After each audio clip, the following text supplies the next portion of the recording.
వస్తున్నా. మంగళగిరి మామూలుగా అయితే ఫస్ట్ టైం, దీనికంటే మంచి సీట్లు ఉన్నాయి.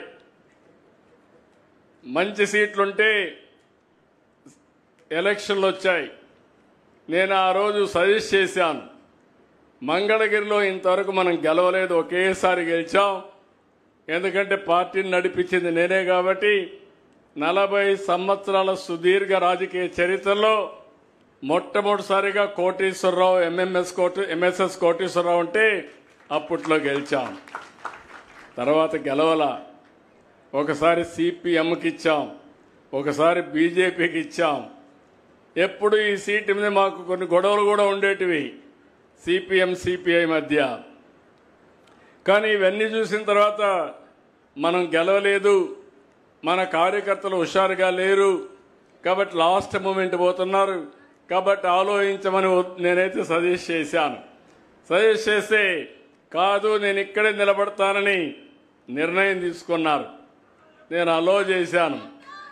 అది అయిన తర్వాత 5,000 ఓట్లతో ఓడిపోయాడు.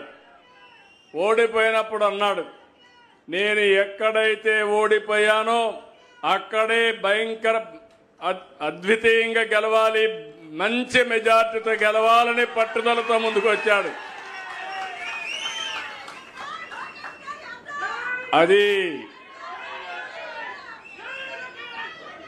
అది అతని పట్టుదల. మీలో కూడా సమస్యలున్నాయని పారిపోతే సమస్యలే మనల్ని ఫినిష్ చేస్తాయి. ఏదైనా సరే ఒక్కొక్కసారి కలిసి రాకపోతే కలిసి వచ్చే మార్గాన్ని కసిగా పనిచేయగలిగితే అది సాధ్యమవుతుంది.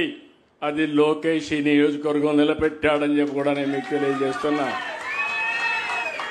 అక్కడి నుంచి మీరు చూశారు, 5,000 మెజారిటీతో ఓడిపోయిన కాన్స్టిట్యున్సీ 91,000 మెజారిటీతో గెలవడం అనేది ఒక చరిత్ర.